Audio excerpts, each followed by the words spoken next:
Hello, welcome to ID Creatures. My name is Carla, and today we're gonna take this sketch that I did a while ago. I'm just gonna right click and copy this. And if I try to paste it just clicking or pressing Command V, it's not gonna work because you have to come here and click on Paste from Clipboard. So once we have that, I'm just going to do the side view in this tutorial. So what I'm going to do is I'm going to activate the transformation tool and click on this arrow here, and it's going to do a transformation that doesn't change the proportions of the sketch. So that's what I want to do. And once I'm done, I can press the escape key or just click on another tool that I'm going to be using next. And that's going to deactivate the transformation tool.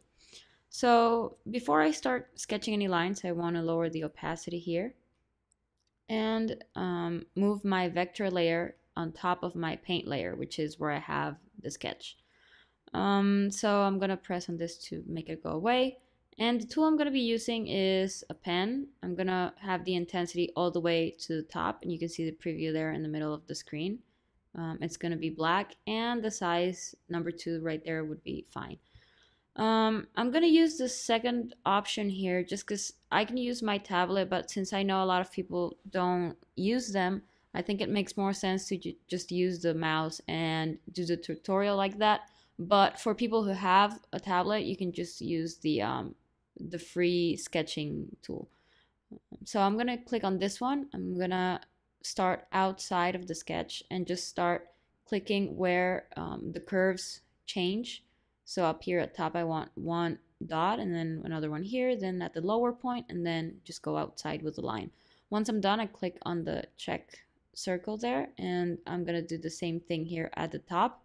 I know it doesn't match perfectly, but it doesn't matter because I can come back and change that. And the reason I start from way outside is because after I'm done, I can just erase with a single click all of the extra lines. So I'm gonna close it over here too. And I'm gonna close the bottom of the car here.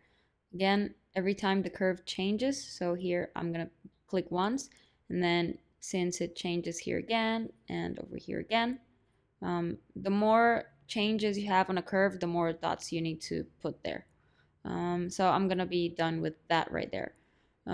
If I click on this selection option, I can just click on a line or drag, click and drag, and it's gonna give me the dots again, or the points where I can change the curve. So I can just play around with all of them until I get what I want. Let's see here. All the details I'm just gonna do later using another layer. So I just want the overall shape here, and maybe a couple of things that we're gonna change in a while. So I think I'm done with those lines. So I can just click on the third option there, click and drag, selecting all the lines, and press delete. See, that took away the extra lines there. I want to do a couple more lines before going to the next stage.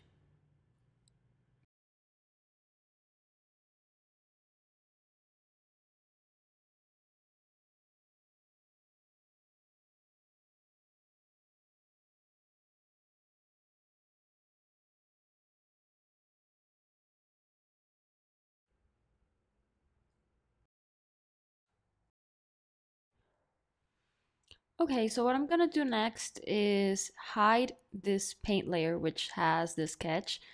And since I don't want all the lines to be the same strength, so I don't want them to be as wide, I'm gonna select just the whole thing and probably just come back pressing shift and remove the selection from those lines that I want to keep that strong, okay? So once I have that, I can come back to the edit stroke, and here in size, I can just move it all the way down to 0.5. If I press escape, I can see that they changed, and this is really, really fast. It's a really, really fast way to work.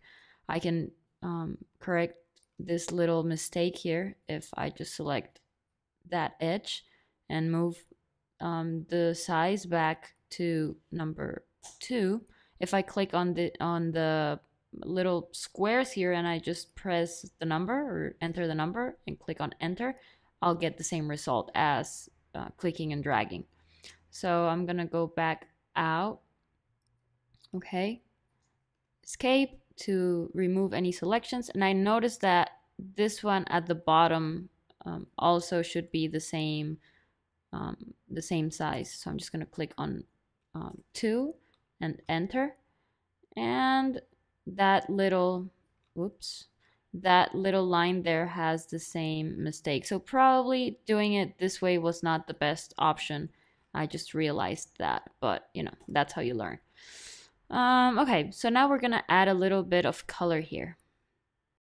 Okay, so what I'm gonna do now is select the bucket tool here and click on any gradient because I'm gonna change it anyway. So I'm gonna start by putting the cursor, or in this case the bucket, over the area that I want to fill, and notice how I get a yellowish outline to that area. So I'm gonna click and drag just anywhere because it doesn't matter so much right now. I'm just gonna let go, and right here I'm gonna remove a couple of those colors there. Okay, remember, if I click on the circle, I can change the color of that. So what I want to do here is basically this color at the top, I want it to be way lighter. So I can just click on that, and then over here I can change the color of that. I want it to be quite light, and then this one could be darker but not as dark, so just make it a little bit darker. This area right here is fine the way it is, but I'm just gonna move it a little bit higher, and this one also a little bit higher. Okay, and this one is at the bottom is way too dark, so let me just correct that. Okay, so once I'm done, I just click enter, and I'm gonna do the same thing here inside of this door. So I'm just gonna click and drag, click on enter, and I think it's fine the way it turned out. And also the window, in this case I'm just going to select one of the other gradients we have here and click on enter. And I'm just going to do the same thing for the rest of this.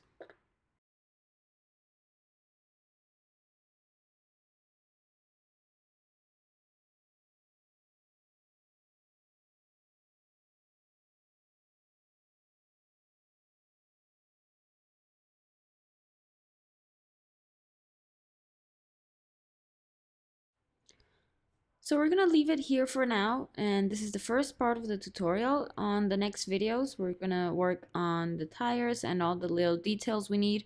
Also combine it with a paint layer to get better results. So I hope you like this and you're learning something new.